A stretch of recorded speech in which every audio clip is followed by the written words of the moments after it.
Hello po, good morning, magandang umaga sa inyong lahat. Nasaan panig man tayo ng mundo? Sana po ay nasa mabuti kayong kalagayan, sa pagpapanood ng ating bagong video for today. Ayan, ang lakas pa ng energy ko ha, mataas pa.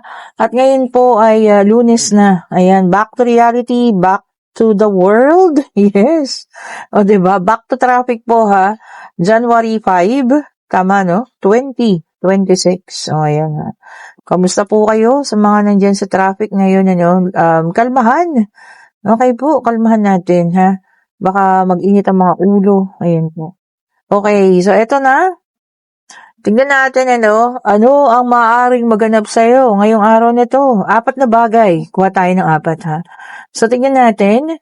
Maaaring maganap sa'yo ngayong araw na to. This goes sa lahat na ng zodiac sign, ha? Hindi lang po isa. So, lahat na ng zodiac sign nandito, ha? It can be a water sign, air, fire, at saka ang earth. Kasama na po dyan, ha? Okay po. So, tingnan natin.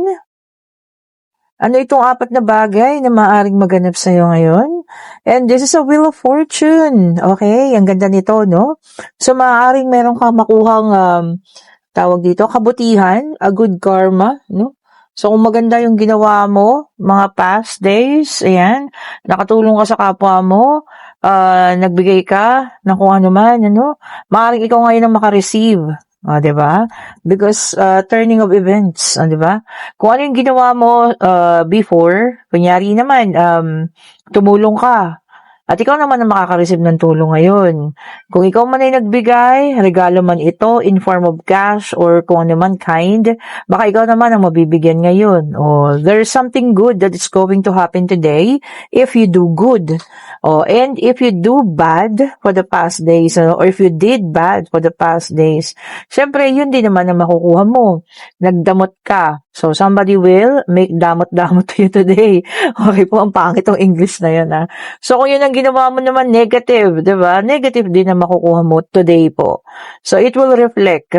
Kumbaga, it will turn the events. So, ayan na nga po, Okay, so yun ang unang pangyayari na maaaring maganap sa'yo ngayong araw na to, ha. Kung makaresonate kayo, comment down below nga po. And, meron tayo ditong Three of Cups. Okay, reunion, ayan, or pagkikita. Okay, baka pwedeng ito sa trabaho, no? For some mga office mates, ayan, mga kasama sa work, ayan po, ha? Siguro mga kwentuhan about dun sa mga nakaraan, or baka maging busy din. So, depende, no? Sa mga pangyayari. Kasi kung busy naman, ibig sabihin mga na-pending bago nag-Christmas. So, itutuloy na ngayon. Pero, alam niyo yun, magiging light lang yung pakiramdam. Kasi parang, alam niyo yun, masaya yung pakiramdam niyo ngayon kasi at least nagkita-kita kayo ulit na naman. 'Di ba? Ayun, see, kung nakikita niyo, hindi na yan partying, ha? So, ibig sabihin, pagkikita niyo na yan, and baka sakaling start na, okay po, ng inyong pagtitrabaho, kung ito man ay friendship, baka after office hours, merong magkikitang mga magkakaibigan, para mag-catch up. Baka hindi nagawa ng Pasko, ngayon nag-schedule. Yan ha. Kung maaaring sa iyo to, yan, maaaring sa kanya. So, sabi ko nga, hindi lahat makaka-resonate. Pero kung kayo man ito, good po para sa inyo. Okay, may nag-flip dito. Then, meron tayo rito, 9 of Swords. Okay, what signifies 9 of Swords? Merong hindi makatulog. Maaaring may insomnia, no? Or hindi nakatulog kagabi. Baka pumarte pa. So, ngayon masatang ulo, ha? Yan. For some of you, kung sino man makakaranas ito sa'yo, sa inyo ito ngayon, maaaring masakit ang ulo ninyo. Baka maaaring pumarte pa kayo, no? One last time, humirit pa kayo kagabi.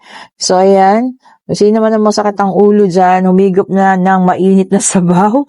Para alam nyo yun, makasurvive within the day. Diba? Ang pangit naman kasi kung Monday na Monday, haggard, no? At meron pang bakas ng mga pagbabakasyon or bakas ng pag-inom, diba? So kung ikaw to, ha, naku, ay ayusin mo na ang sarili mo po. O, yan. Wala na pong ano ha, or meron din siguro, no, may kalungkutan kasi nasanay din nga din sa bakasyon. Well, anyway, kailangan na nating ibangon ng sarili. O, ayan, no. Kahit mag-iiyak ka dyan, wala na. Talagang tapos na po ang bakasyon na. I-condition nyo na yung isip ninyo that we're going to start a new year. O, diba? A new pakikipagsapalaran na naman to. Puro panibago. O, ayan. So, patch your things, no? And, sabi nga rito, no? Stand. Ayan. Bumangon na. O, sabi niya gano'n. Then, meron tayo rito, Nine of Pentacles. Okay. So, ayan. Meron sa inyong, baka merong, Monday. Meron bang, payday ng Monday, no? Baka merong schedule na ganyan. Well, anyway, sabi rito, no? Sa ngayon, kailangan nating i-guard yung finances natin. So, kung nakikita nyo, no, ang ating Nine of Pentacles, hawak-hawak na niya. So, naka-guard na yan. So, ibig sabihin po, tapos na rin, ano, iwas-iwas na sa malaki yung mga gastusan.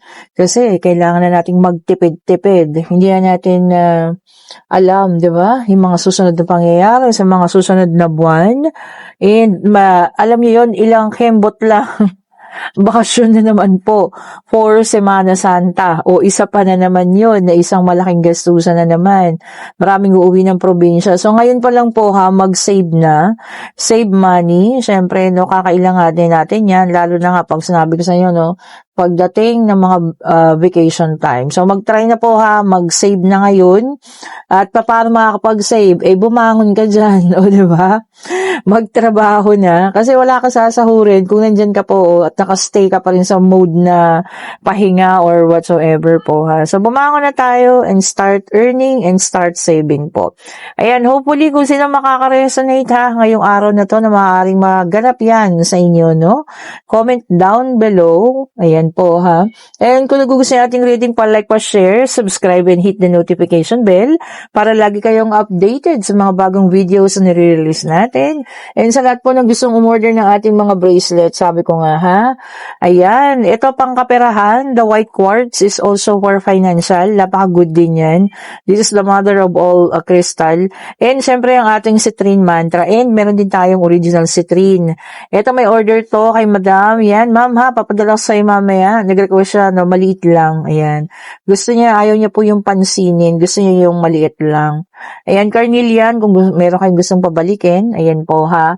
And, yung iba pa, nandito, ayan po, click niyo yung link, ano, ako lang naglalagay dyan sa comment section para makausap niyo ako ngayon.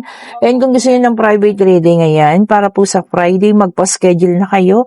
Salamat sa mga early na nagpa-schedule ha. Salamat po sa inyo.